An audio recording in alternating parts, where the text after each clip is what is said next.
अस्सलाम वालेकुम रहमतुल्लाहि व बरकातहू।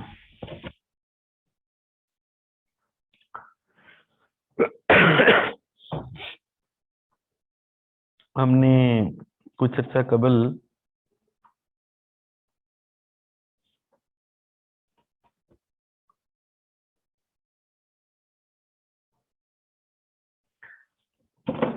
ब्रेक ली थी कुछ मसाइल की वजह से, तबीयत की नासाजी की वजह से खास तौर पे, और दरम्यान में ट्रैवल भी था। तो हम अपना सिलसिला वहीं से आगे जोड़ रहे हैं। और लास्ट जो टॉपिक हम पढ़ रहे थे वो था डेप्रिसिएशन का। और डेप्रिसिएशन में हमने क्या क्या पढ़ लिया था? हमने ये पढ़ लिया कि डेप्रिसिएशन क्या होती है, यूजफुल लाइफ क्या होती है, रेजिडुअल वैल्यू क्या होती है, और क्या पढ़ा था, कैपिटल और रेवेन्यू एक्सपेंडिचर्स क्या होते हैं।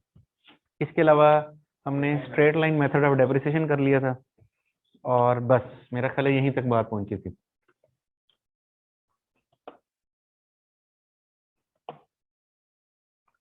अभी जो बात हम आगे, जहां से सिलसिला आगे बढ़ाने लगे हैं,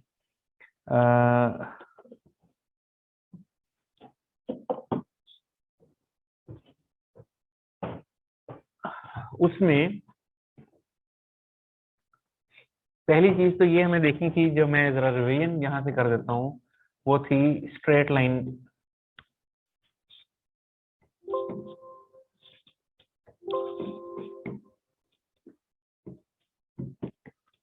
स्ट्रेट लाइन मेथड,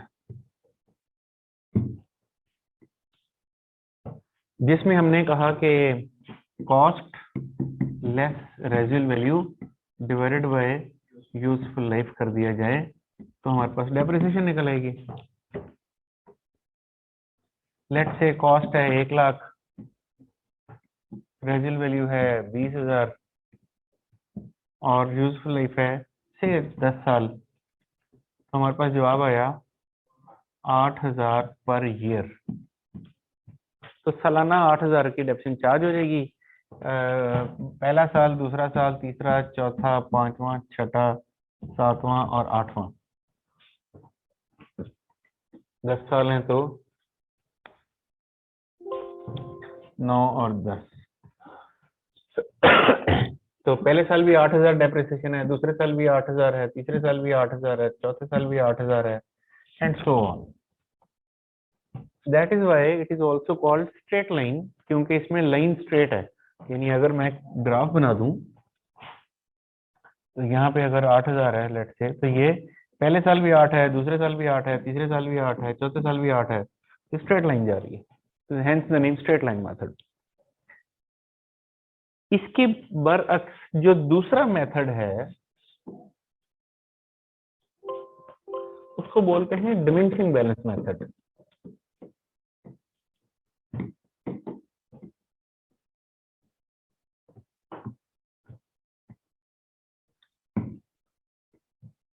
या इसी का ही एक और नाम है रिटन डाउन वैल्यू मेथड।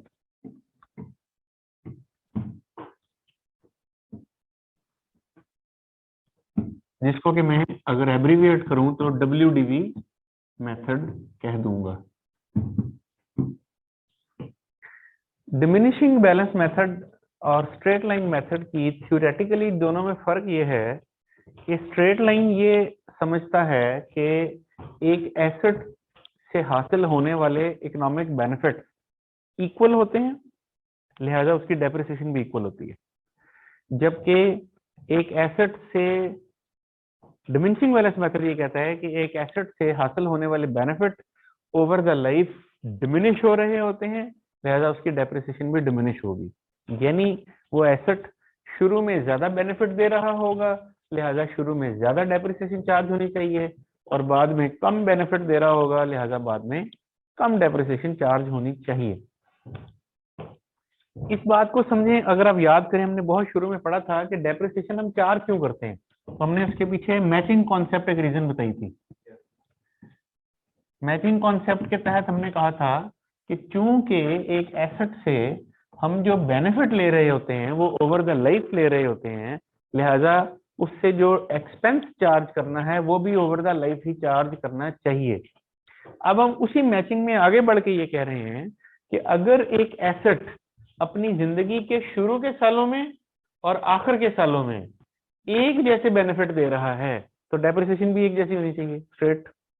लेकिन अगर शुरू के सालों में वो ज्यादा बेनिफिट दे रहा है और बाद के सालों में कम बेनिफिट दे रहा है तो डेप्रिसिएशन शुरू में ज्यादा होनी चाहिए और बाद में कम होनी चाहिए, यानी डिक्लाइनिंग बैलेंस, यानी उसका कर्व डिक्लाइन करेगा, नेगेटिव होगा स्लोप उसका।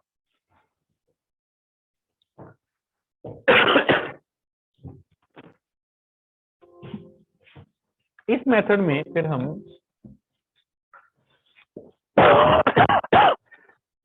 डेप्रिसिएशन कैसे चार्ज करते हैं। लेट्स से एक एसेट है, उसकी कॉस्ट है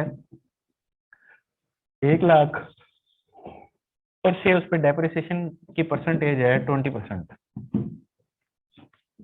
हम क्या करेंगे, हम कहेंगे लाख रुपए का एसेट है, उस पर 20% डेप्रिसिएशन कितनी आई, 20,000। तो उसकी बैलेंस डिमिनिश्ड वैल्यू कितनी रह गई, 80,000। अगली मर्तबा हम डेप्रिसिएशन इस 80,000 का 20% लेंगे, यानी 16,000। पीछे बचा 64,000।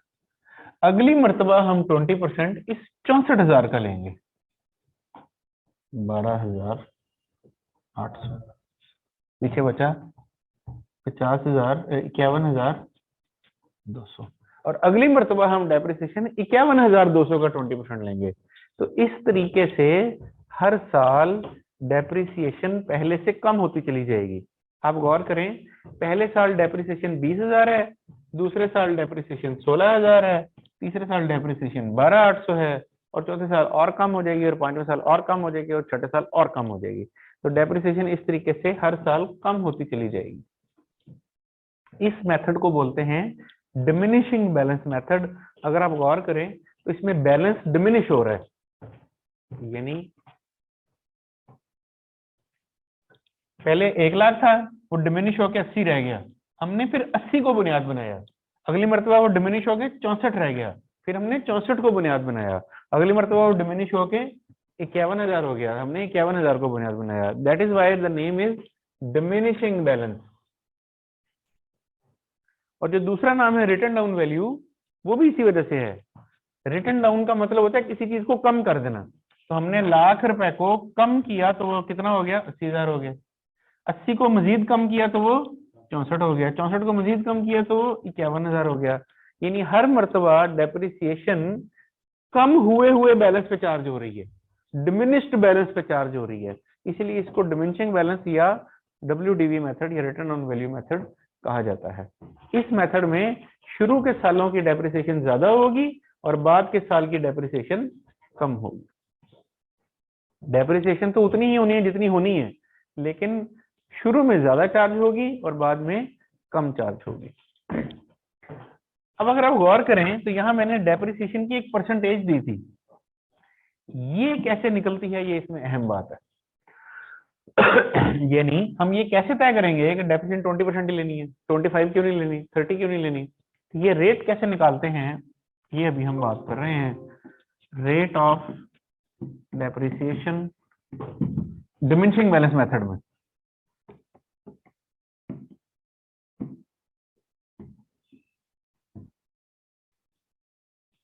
डिमिनिशिंग बैलेंस मेथड में रेट ऑफ डेप्रिसिएशन क्या है, 1 minus nth root R/C, where n is the useful life, R is the residual value,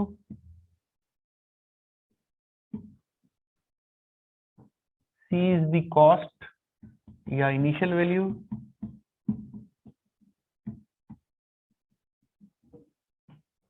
residual value या end value,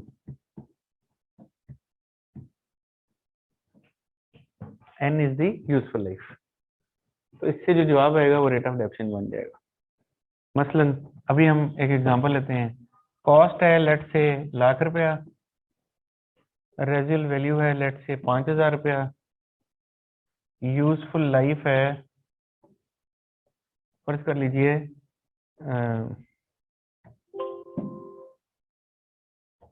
15 साल। तो हम इस फार्मूले में नंबर प्लग इन करते हैं।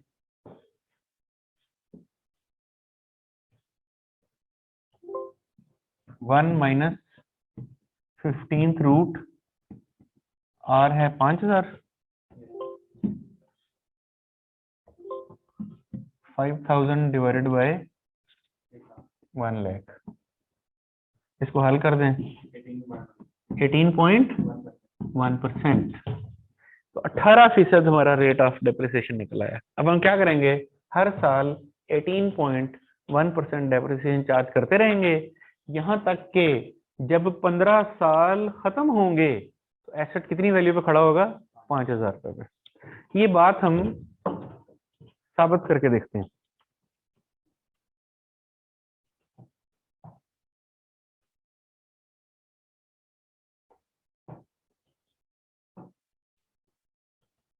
एसेट है लाख रुपए का। अच्छा, रेट में निकालता हूं 1 minus nth root of R over C. R है जी 5000 तकसीम 1 लाख,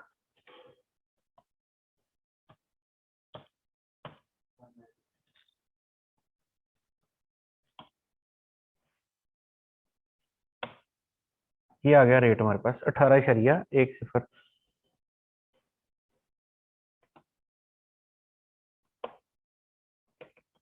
ठीक है जी, ये मैंने कैलकुलेट कर लिया। अब रेट ऑफ डेप्रिसिएशन निकल आया 18.104। अब ये पहला साल है, दूसरा साल,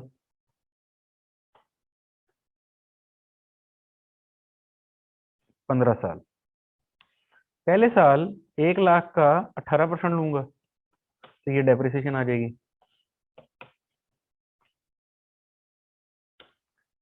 तो WDV क्या आएगी, WDV मतलब डेप्रिसिएशन माइनस करके, यानी लाख में से 18,000 डेप्रिसिएशन निकल गई तो पीछे बचा 81,896।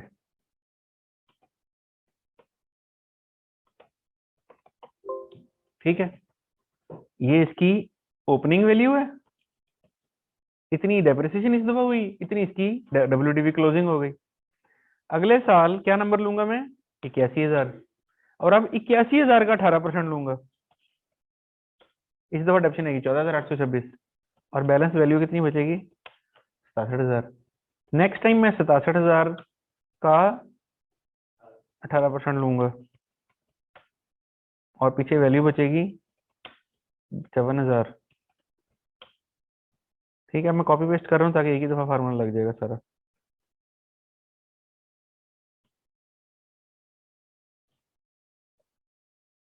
और यहाँ मैं फार्मूला डेप्रिसिएशन का लगा देता हूँ।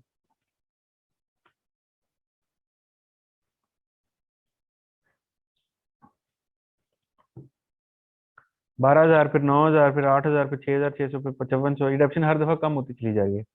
ठीक है, और आखिरी साल में आके फिर मैं 6,105 पे लूंगा तो वैल्यू बचेगी 5,000। तो आप देखिए ओवर 15 ईयर क्या हुआ। पहले साल डेप्रिसिएशन 18,000, दूसरे साल है 14,800, फिर 12,000 है, फिर 9900 है, फिर 81 है, फिर 6600 है, फिर 5400 है, फिर 4400 है, फिर 3600, फिर 3,000, फिर 2400, फिर 2,000, फिर 1600, फिर 1300, फिर 1100 और आखिर में वैल्यू वही बची है, वो 5,000। तो डिमिनिशिंग बैलेंस मेथड ये कहता है कि आप एसेट की वैल्यू डेप्रिशिएट करेंगे, उसके नतीजे में वैल्यू डिमिनिश हो जाएगी, फिर उस डिमिनिश्ड वैल्यू को पकड़ के अगले साल फिर डेप्रिशिएट करेंगे तो फिर वैल्यू मजीद डिमिनिश हो जाएगी, फिर उस मजीद डिमिनिश वैल्यू को पकड़ के फिर डेप्रिशिएट करेंगे। हर मर्तबा जो रिड्यूस्ड वैल्यू है उसके ऊपर डेप्रिसिएशन का रेट लगता चला जाएगा और डेप्रिसिएशन चार्ज होती जाएगी। पहले साल डेप्रिसिएशन, शुरू के सालों में डेप्रिसिएशन ज्यादा होगी और बाद के सालों में डेप्रिसिएशन कम हो जाएगी। ये कंपनी डिसाइड करेगी एसेट की नौयत के मुताबिक। अगर तो ऐसा एसेट है जिसके बेनिफिट्स इक्वली मिलते चले जाएंगे हर साल तो फिर उस पर स्ट्रेट लाइन लगा देगी। और अगर कोई ऐसा एसेट है कि जिसके बेनिफिट शुरू में ज्यादा और बाद में कम मिलेंगे, फिर उस पर डिमिनिशिंग बैलेंस लगा देगी। आमतौर पर अगर आप सोचें तो दुनिया में जो एसेट्स होंगे वो कैसे होंगे? वो ऐसे ही होंगे कि जब वो नए होंगे तो उनसे ज्यादा बेनिफिट मिलेंगे, और जब वो पुराने हो जाएंगे तो उनके बेनिफिट कम हो जाएंगे। आमतौर पर तो ऐसे ही होगा।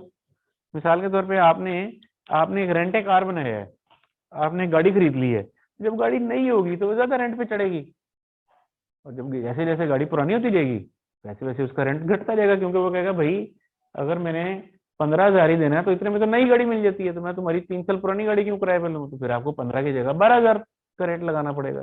तो नेचुरली वो एसेट जैसे जैसे पुराना होता चला जाएगा वैसे वैसे उसके इकोनॉमिक बेनिफिट की कंजम्पशन कम होती चली जाएगी। इसके बरक्स अगर ये स्ट्रेट लाइन मेथड होता फिर क्या होता? फिर क्या होता? फिर मैं कहता कि भाई 1,00,000 नफी 5,000 और डिवाइडेड बाय 15।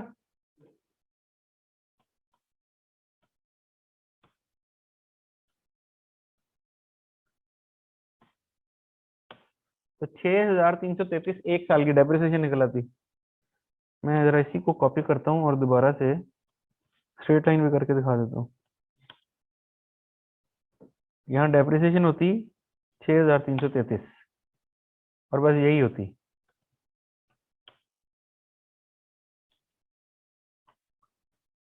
लाख 6,333 निकल गया, फिर 6,333 निकल गया, फिर 6,000 बचा। इसमें भी आखिर पे वही 5,000 ही है, लेकिन फर्क क्या है? यहाँ डेप्रिसिएशन स्ट्रेट है, इक्वल है, और यहाँ डेप्रिसिएशन डिमिनिशिंग है, डिक्लाइनिंग है। ये स्ट्रेट लाइन मेथड है।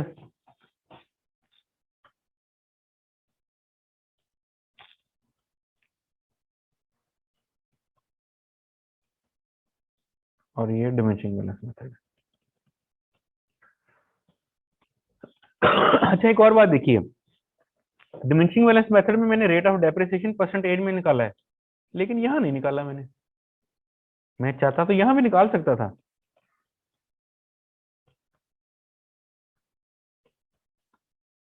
कैसे रेट निकलेगा? मैं कहूंगा डेप्रिसिएशन डिवाइडेड बाय कॉस्ट,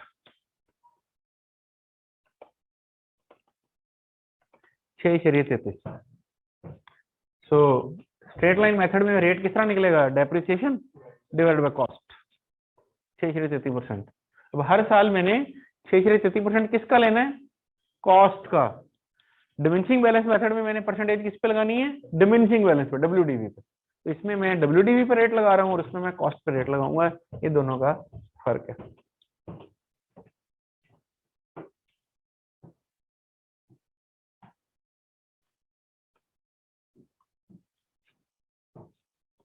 यहां तक कोई सवाल है तो बताइए।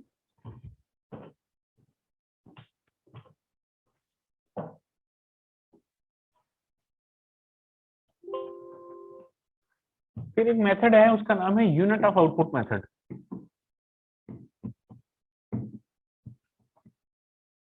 ये यूनिट ऑफ आउटपुट मेथड है ना, असल में ये भी स्ट्रेट लाइन मेथड ही है, लेकिन सिर्फ इसमें फर्क क्या है कि इसमें डेप्रिसिएशन नंबर ऑफ ईयर्स पे नहीं, नंबर ऑफ यूनिट्स पे निकाली जाती है। कैसे, मैं बताता हूँ। मसलन एक एसेट है, उसकी कॉस्ट है 1,00,000 रुपया, उसकी रेजियल वैल्यू है 10,000 रुपया, और उसकी यूजफुल लाइफ 10 साल नहीं है, 15 साल नहीं है, उसकी यूजफुल लाइफ है 5,000 घंटे, 5,000 आवर्स। हम क्या करेंगे? हम कहेंगे cost less residual value over useful life is depreciation.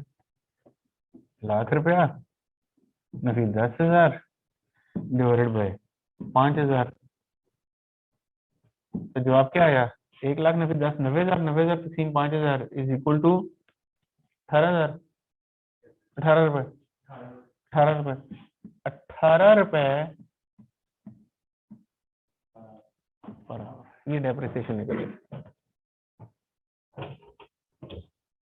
18 रुपए पर आवर।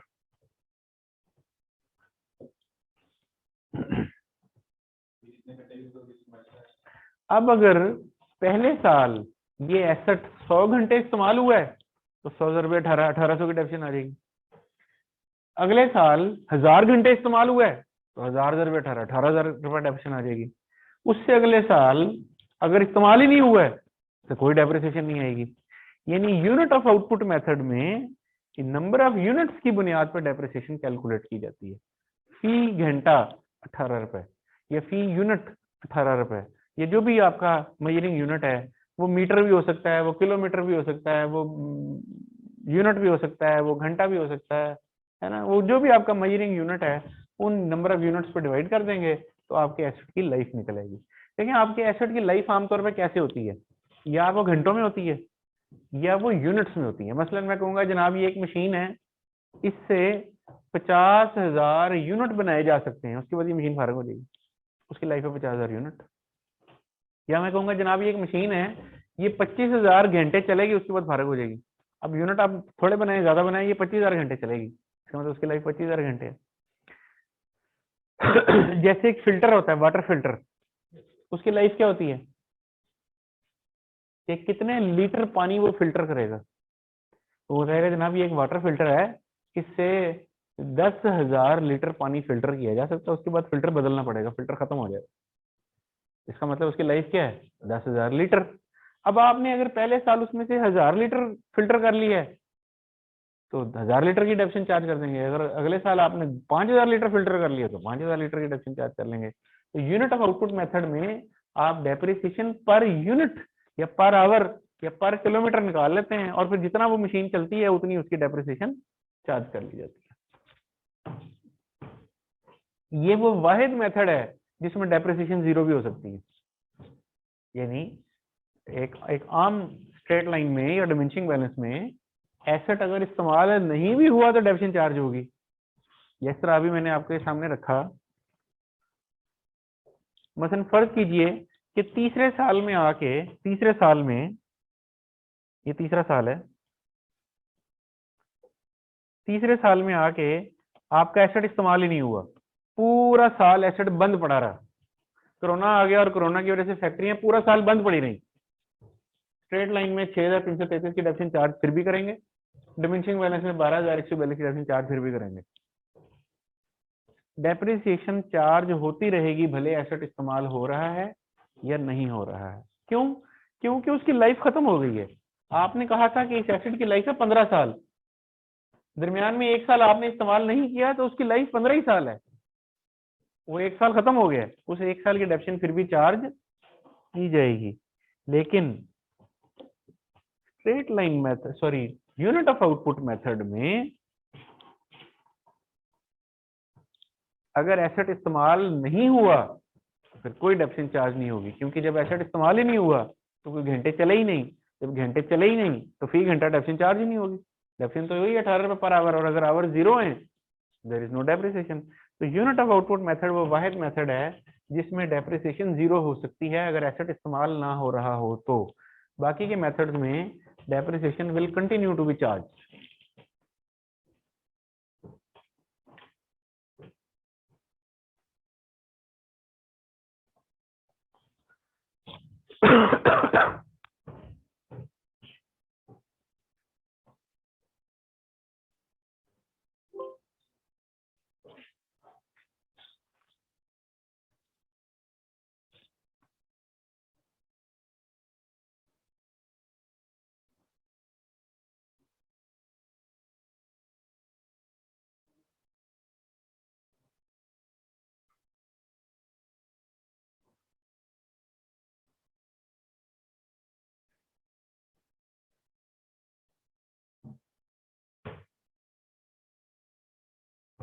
अब है इसकी अकाउंटिंग कैसे होती है, यानी इसकी एंट्रीज कैसे होती हैं।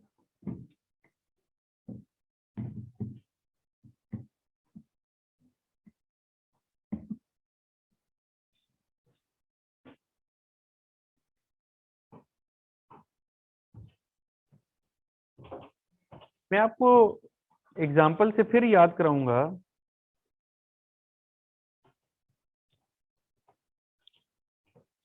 आपको याद होगा कि इससे पहले आपने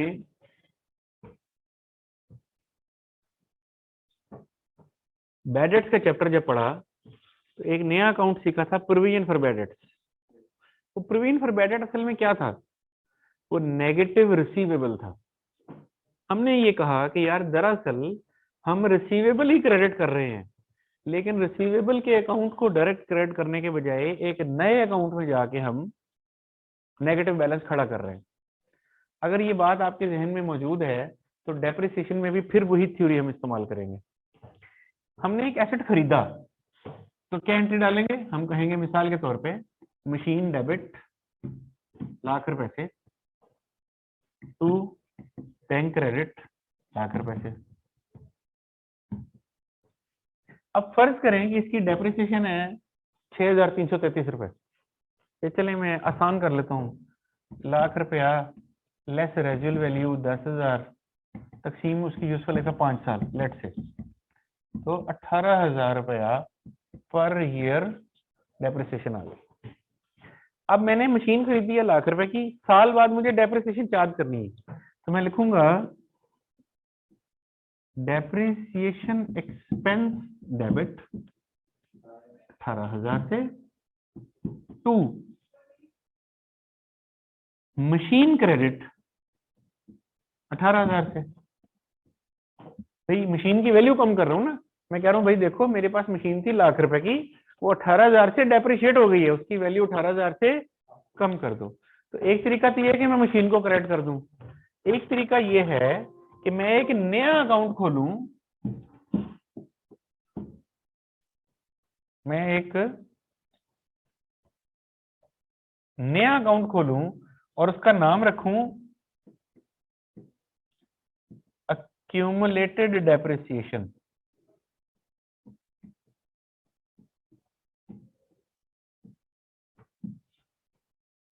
ये जो accumulated depreciation का अकाउंट है, ये दरअसल मशीन का ही अकाउंट है, नेगेटिव मशीन का अकाउंट है। बिल्कुल वैसे ही जैसे सेल्स रिटर्न सेल्स का नेगेटिव अकाउंट है, जैसे परचेज रिटर्न परचेज का नेगेटिव अकाउंट है, जैसे ड्राइंग्स कैपिटल का नेगेटिव अकाउंट है, जैसे provision for bad debt receivable का नेगेटिव अकाउंट है, ऐसे ही ये एक्यूमुलेटेड डेप्रिसिएशन मशीनरी का या एसेट का नेगेटिव अकाउंट है। मैं चाहता तो मैं मशीन ही क्रेडिट कर देता, वो भी ठीक था, और अगर हम चाहें तो एक्यूमुलेटेड डेप्रिसिएशन को क्रेडिट कर दें तो ये भी ठीक है। तो दुनिया में जो पॉपुलर तरीकाकार है वो ये है कि मशीन को डायरेक्ट क्रेडिट नहीं किया जाता, बल्कि उसकी जगह एक नए अकाउंट से उसको क्रेडिट कर दिया जाता है, जिसका नाम रखा जाता है एक्यूमुलेटेड डेप्रिसिएशन। अब गौर कीजिए, हमने एंट्री में डेबिट किसे किया है? डेप्रिसिएशन को। इसकी नेचर क्या है? एक्सपेंस। और हमने क्रेडिट किसे किया है? इसकी नेचर क्या है? Negative asset, Contra asset. ये फर्क ज़हन में रखना बहुत जरूरी है कि एक्यूमुलेटेड डेप्रिसिएशन जो होती है वो एक्सपेंस नहीं होती है, वो दरअसल कॉन्ट्रा एसेट होती है, नेगेटिव एसेट होती है। एक्सपेंस का जो अकाउंट है वो दरअसल डेप्रिसिएशन का अकाउंट है। हमने डेप्रिसिएशन एक्सपेंस डेबिट किया है और मशीन को यानी एसेट को क्रेडिट कर दिया है। तो जब हम एसओसीआई बनाएंगे, स्टेटमेंट ऑफ कॉम्प्रिहेंसिव इनकम, तो उसमें डेप्रिसिएशन एक्सपेंस लिखेंगे, और जब हम एसओएफपी बनाएंगे, स्टेटमेंट ऑफ फाइनेंशियल पोजीशन, तो उसमें हम लिखेंगे मशीन लेस एक्यूमुलेटेड डेप्रिसिएशन। बिल्कुल वैसे ही जैसे हम प्रोविजन फॉर बैड डेट को रिसीवेबल से माइनस कर दिया करते थे, क्योंकि provision for bad debt negative receivable था, उसको रिसीवेबल से माइनस कर दिया जाता है।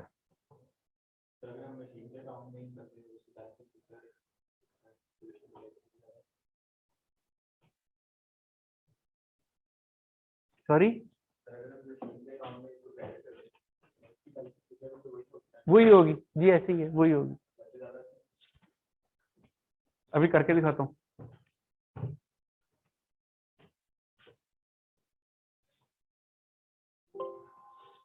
ये मशीन का अकाउंट है,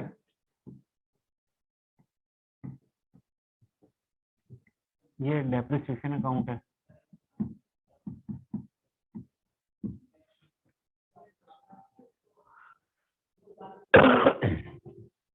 और ये एक्यूमुलेटेड डेप्रिसिएशन अकाउंट है।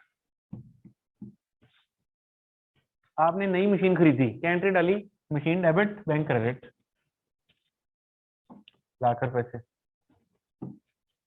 पहला साल खत्म हो गया, 18,000 की डेप्रिसिएशन चार्ज की, एंट्री डाली डेप्रिसिएशन डेबिट 18,000 से, और मशीन क्रेडिट 18,000 से। तो कैरिड ऑन बैलेंस आ गया 82,000, ब्रॉड डाउन बैलेंस हुआ 82,000। अब अगले साल फिर डेप्रिसिएशन चार्ज करनी है, 18,000 किधर जाएगा? ये एसोसिएट में चला जाएगा। रिमेंबर, बिल्कुल देखें, अगर आप गौर करें, बिल्कुल वही बजट वाले अंदाज में। ओके, अब अगला साल आ गया, अब अगले साल कितनी डेप्रिसिएशन चार्ज करेंगे? स्ट्रेट लाइन है, फिर 18,000, अगले साल फिर डेप्रिसिएशन डेबिट, मशीन क्रेडिट।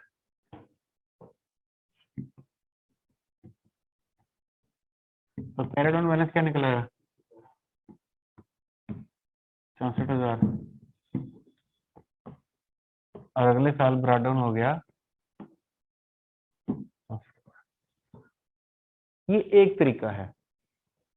अब हम कह रहे हैं कि भाई ऐसे करें, आप डेप्रिसिएशन डेबिट और मशीन मत क्रेडिट करें, बल्कि उसकी जगह एक नया अकाउंट एक्यूमुलेटेड डेप्रिसिएशन का क्रेडिट कर दें, नेगेटिव एसेट। ओके,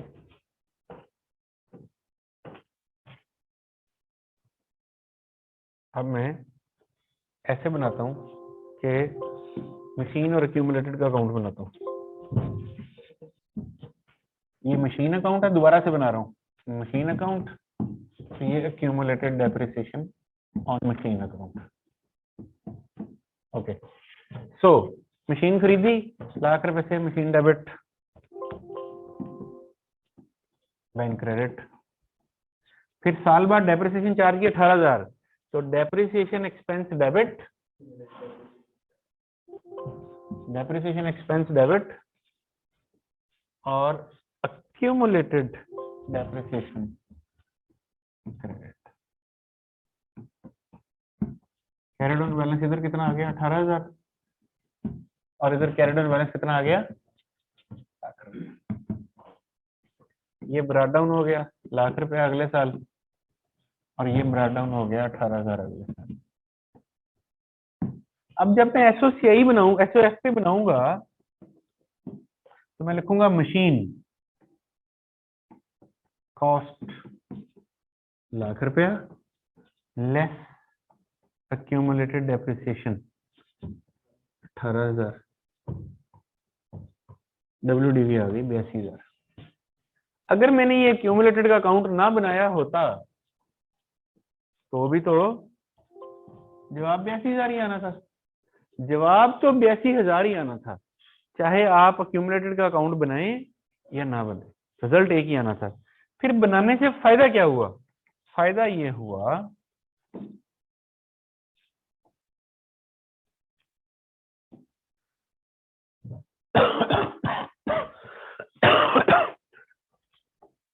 फायदा ये हुआ, आप मुझे दूसरे साल, चले दूसरा साल भी पूरा कर लो, अगले साल की डेप्रिसिएशन आई, डेप्रिसिएशन डेबिट, एक्यूमुलेटेड क्रेडिट 18,000,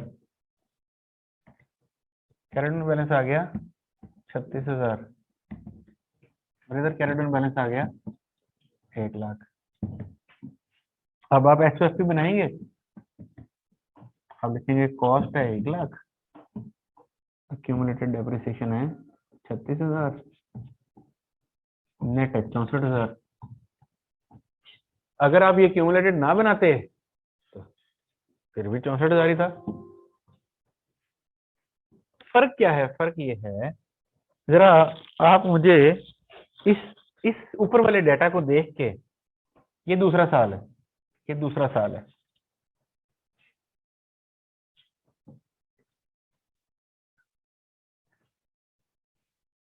इतना, ये दूसरे साल का डेटा है, इतने हिस्से को देख के बताइए एसेट की कॉस्ट क्या थी? यू डोंट नो,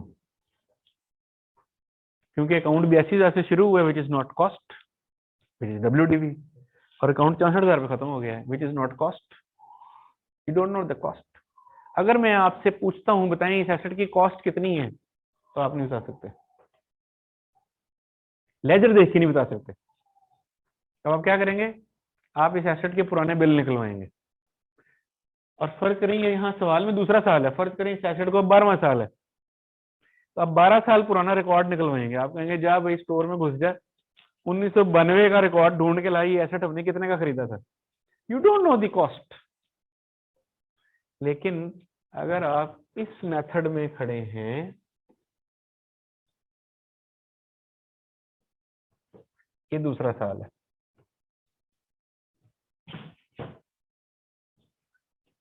बताएं what is the cost, 1 lakh. ये 15वां साल भी होगा तो यू नो द कॉस्ट, ये 35वां साल भी होगा तो यू नो द कॉस्ट। फायदा क्या हुआ, फायदा ये हुआ कि आपकी एफर्ट बच गई। वो एफर्ट जो रिकॉर्ड रूम में जाने और पुराने डाटा को खंगालने में आपने सर्व करनी थी, वो अब आपका लेजर खुद बता रहा है भाई एसेट लाख रुपए का है। तो इस तरह रखने से इंफॉर्मेशन ज्यादा डिटेल से अवेलेबल हो गई है। पहले वाले अंदाज में इंफॉर्मेशन की डिटेल गायब हो गई है, यहाँ पे नहीं पता चल रहा कॉस्ट कितनी थी, दूसरे साल में खड़े होकर नहीं पता लग रहा है, यहाँ दूसरे साल में खड़े होकर भी पता लग रहा है कि कॉस्ट कितनी थी। तो इस फायदे की खातिर कि हमारे पास इंफॉर्मेशन ज्यादा तफसील से अवेलेबल हो जाती है, हम क्या करते हैं, हम एक्यूमुलेटेड का अकाउंट खोलते हैं और डेप्रिसिएशन को एक नए अकाउंट में डालना शुरू कर देते हैं। इससे ये होता है कि एसेट की परचेज प्राइस अलग अकाउंट में पड़ी रहती है और एक्यूमुलेटेड अलग अकाउंट में पड़ी रहती है। जब हमने एसओएसपी बनानी होती है तो तब हम दोनों को आके मैच कर लेते हैं, अदरवाइज हमारे पास अलग अलग इंफॉर्मेशन भी अवेलेबल होती है। ये है डेप्रिसिएशन की अकाउंटिंग और डेप्रिसिएशन के मेथड्स।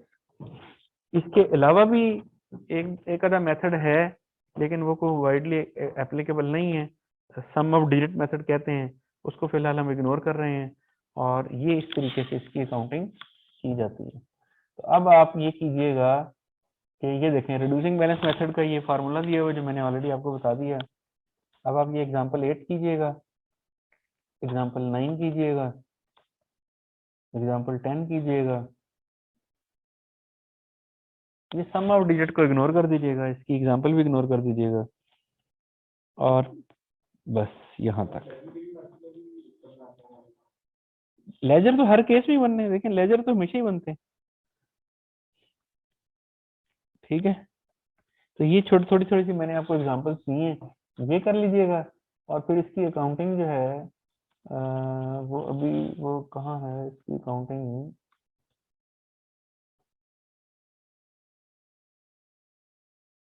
ये आ गई अकाउंटिंग फॉर डेप्रिसिएशन। इसमें ये वही जिस तरह लेजर मैंने आपको बना के दिखाए हैं, एक्यूमुलेटेड डेप्रिसिएशन का लेजर है, डेप्रिसिएशन का लेजर है, ये सारा वही कुछ ही जो मैं आपको बता के आया हूँ। तो ये एग्जाम्पल 17 और एग्जाम्पल 18 इनके आप बेशक लेजर भी बना लीजिएगा, ठीक है। ये थोड़ी सी चंद एग्जाम्पल्स आप करेंगे, कल आपको कुछ सवाल मैं भी हल कराऊंगा इसके, तो ये मामला भी इंशाल्लाह आपको वाज़ेह हो जाएगा।